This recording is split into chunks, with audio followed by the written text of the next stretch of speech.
Welcome dear students. So last time we have seen basic proportionality theorem. Can you recall the statement?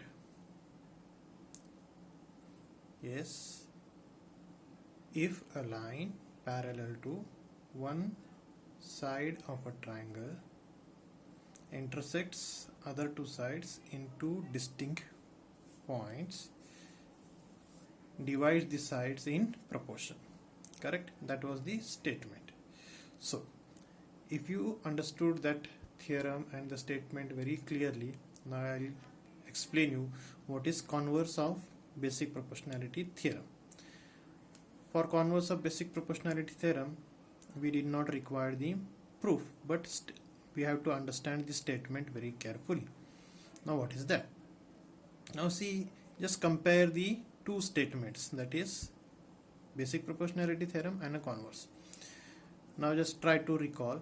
We said that if a line parallel to one side of a triangle, okay, here we are not saying if a line parallel to, we are saying that if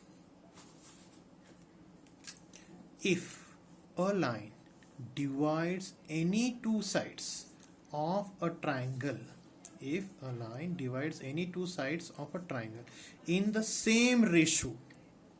So you recall your BPT that we said that the ratios are equal. Now we are saying that if a line divides any two sides of a triangle in the same ratio, then that line is parallel to the third side. Okay, so if you see here, we have seen in basic proportionality if a line parallel. Now here we are saying, we are proving the line is parallel. Okay, but in that case, in the basic proportionality, we said if a line parallel, then it divides the other sides in proportion. Now here we are saying if a line divides two sides in proportion, then that line will be parallel to the third side. Okay, so this is the converse of basic proportionality theorem, and we are going to use this theorem many times while solving the examples. Now let us move further to the angle bisector property. Now we are having property of an angle bisector of a triangle. Now what do you mean by an angle bisector? A ray which divides the angle in two equal parts, that is called as angle bisector. Now let us see the diagram.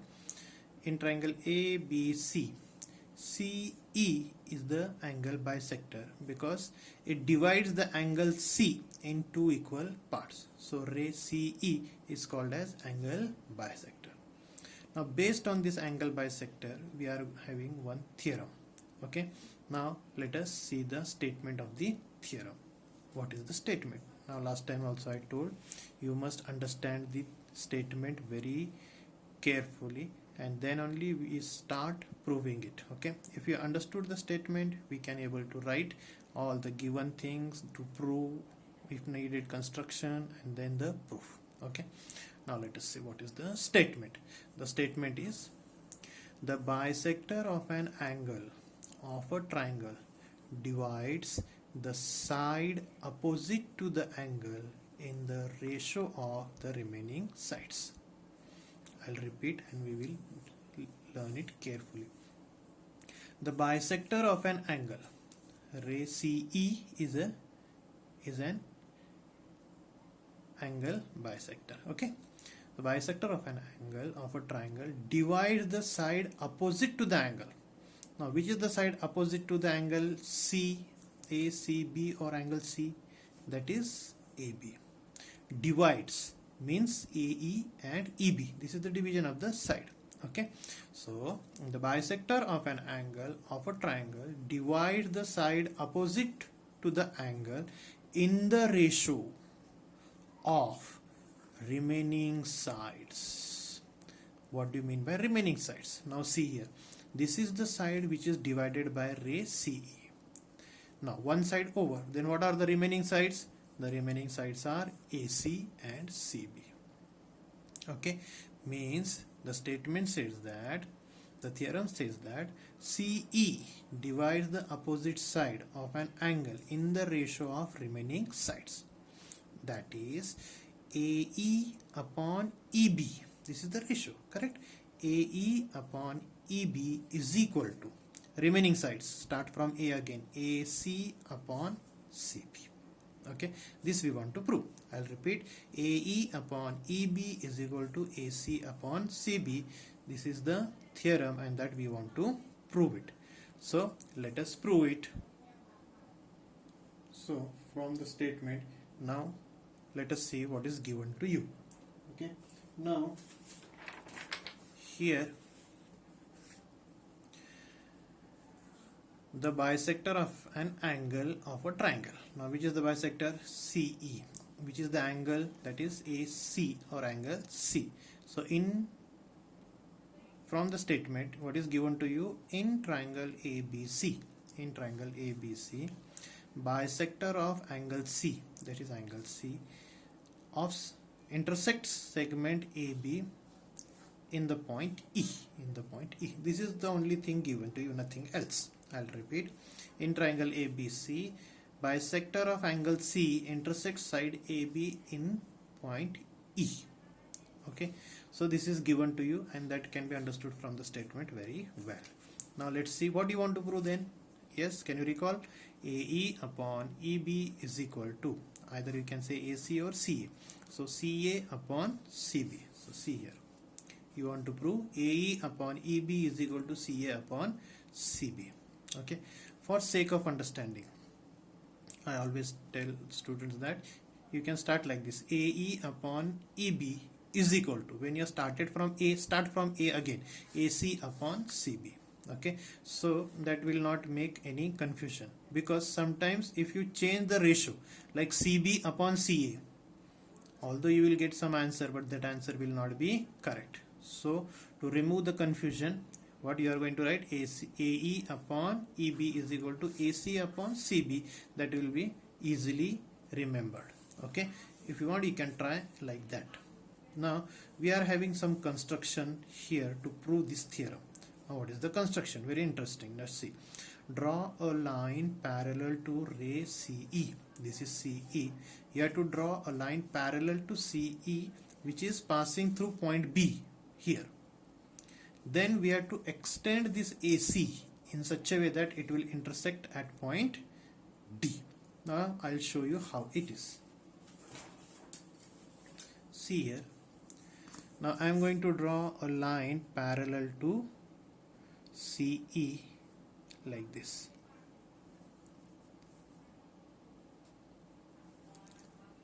Let it go till up. Then you have to extend AC in such a way that it intersects the line at point D. Now here it is going inside the statement, let it be, but while drawing you see it that it should not mix here, so like this here. Okay, so this is the point D. I'll show you the correct diagram again when we will finish the statement, but now here diagram is correct, only thing that D is coming inside my statement. Alright, no problem. So you have drawn a parallel line to CE, that is ray CE, and you have extended AC straight. Do not bend. I could have bent like this. I could have bent like this and got some intersecting here. This is not the correct way. You have to extend CE straight. Can you see like this? Like this you have to extend straight so that it will intersect at point D. Okay, this is the construction. So again, last time I told you that what is the marking scheme. If it comes for 4 marks, half mark for the diagram, half mark for given, half mark to prove, and half mark for construction. Okay, now let's go to the proof. So let us go for the proof. Okay, now why do you think that we have drawn BD parallel to CE? Here we are going to use the concept of parallel lines, transversals and transversals. Now let us see the first part. Here we are going to use parallel lines and two separate transversals. Which are they? Let us see. Now here you know that CE parallel to BD. CE parallel to BD. Okay. Now can you see the two transversals over here? I can see it very clearly. That is, first transversal is, say, AD is a first transversal. Okay, so this is a transversal because CE and BD are parallel. Similarly, if you take CE and BD parallel, now you can see the second transversal, that is CB. So like this, we are having two transversals. One is AD, second is CB. And we are using the concept of parallel lines here to prove that AE upon EB is equal to AC upon CB. Very easy to prove it. Okay, so let us write the first statement, that ray CE parallel to ray BD and AD is a transversal. Okay, so let us write it. So here we are written CE parallel to ray BD and AD is transversal. Now if you can see AD is transversal, then we are going to say, now you know the properties as well as the concepts relating to the transversal and the parallel lines types of angles. Can you recall? You know corresponding angle, you know alternate angles, you know interior angles.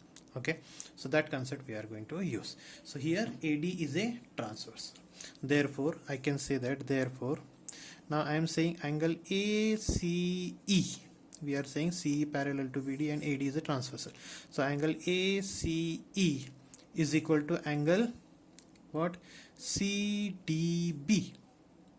I'll repeat, angle ACE is equal to angle CDB. Now, which type of angles?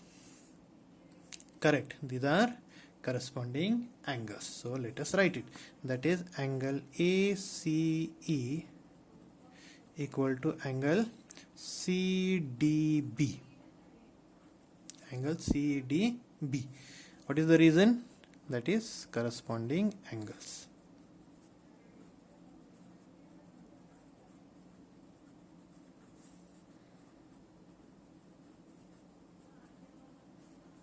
Clear? Say this is equation number 1. I'll write it here 1. Now, second part.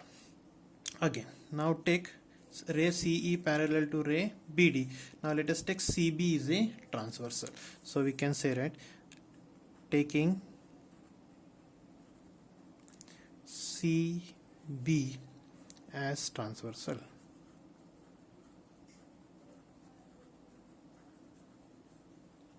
BCB is a transversal, or BC you can say, no problem.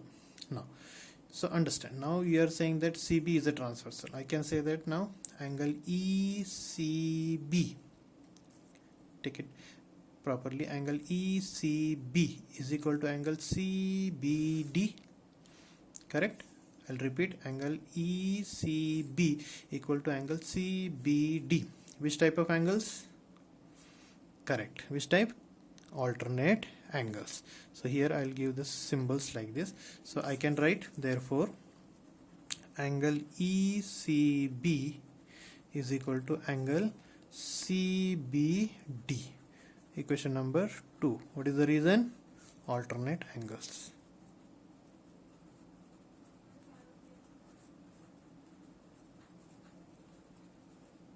Alternate angles. Okay, this is equation number 2.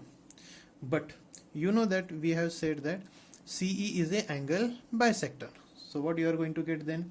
That is angle ACE is equal to angle ECB. Correct? So I can write, but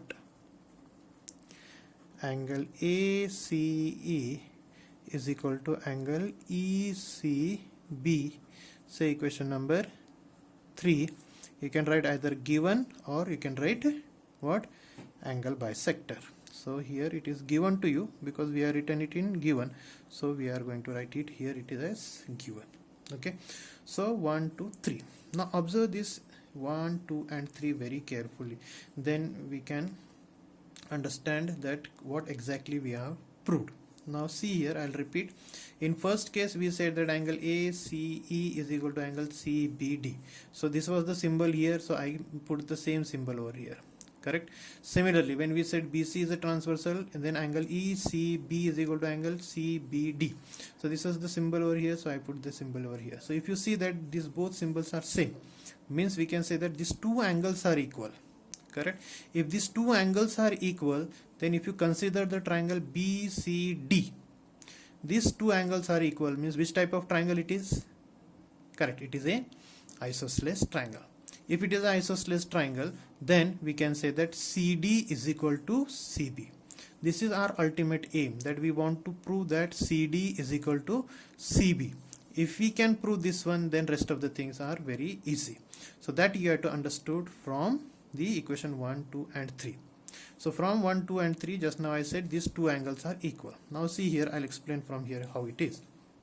We say that angle ACE is equal to angle CDB. ACE is equal to CDB.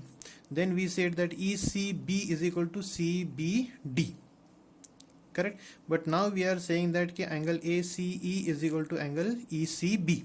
Means here the LHS part of equation 1 and 2 are equal. Correct? See here, ACE, ECB, ACE, ECB. So LHS part are equal, means RHS are also going to be equal. Yes or no? So that is the conclusion from 1, 2 and 3. So what we are going to conclude from 1, 2 and 3, angle CDB is equal to angle CBD. This is the most important fact of this theorem. So let us write it. So here we have written that angle CDB is equal to angle CBD from 1, 2 and 3. So in triangle CBD, we got CB congruent to CD, CB congruent to CD. Now you can put the symbol like this. Okay. So what is the reason? That is, these are the opposite sides of congruent angle. Opposite sides of congruent angle. So you have to write the reason over here. So let us write it. So therefore we can say that, therefore what, CB is equal to CD. This is a very important fact we have proved. Say this is equation number 4. Okay. Now the last part of this theorem. So let us recall again. We have taken two transversal AD, then we have proved that these two angles are equal, that is angle ACE and CDB. Then we have said BC is a transversal, then we have proved that angle ECB is equal to angle CBD by alternate angles. And then this is the angle bisector, so angle ACE is equal to angle ECB. That is already given to you. From that we got that these two angles are equal, therefore this is the isosceles triangle, and we have proved that CD is equal to CB. Very important fact. Now let us come. Now if you are remembering, we have proved BPT. Now we are going to use BPT here. Now question arises how? See here. Can you see a triangle? Triangle ABD. So in triangle ABD, CE parallel to BD. Correct? What? In triangle ABD, CE parallel to BD. Then if these two lines are parallel, so use BPT. Correct or not? So according to BPT, if a line parallel to one of the side of a triangle and intersect the other two sides in two distinct points, these are the distinct points, then it divides the other sides in the same proportion. That is AE upon EB is equal to, yes, AC upon CD. Correct? So we are going to write it. I hope you understood it. So here is the statement. Now in triangle ABD, segment EC parallel to segment BD by construction. So when we are using BPT, AE upon EB is equal to AC upon CD. Okay, this is the by basic proportionality theorem. But just now you have proved that CB is equal to CD. CB is equal to CD. So this CD can be replaced by CB. Yes, therefore we can say that AE upon EB is equal to AC upon CB. For this purpose only we have proved this whole statement up to equation number 4. Why? Because we want to prove that CB is equal to CD. If that is proved, then we have used the BPT theorem and directly we got the proof, that is AE upon EB is equal to AC upon CB, hence proved. Although it is longer, but it is very important to understand and to prove it. Okay, so let us see it in a brief. So this is the first part of a theorem. Now this is the second part of a theorem, that is the proof. So like this we have proved the property of an angle bisector, which may come for 4 marks in your exam. Very interesting, very simple. Only you have to remember the concept of parallel lines and two transversals. So here this, if you remember, then rest of the thing will be very easy. Thank you.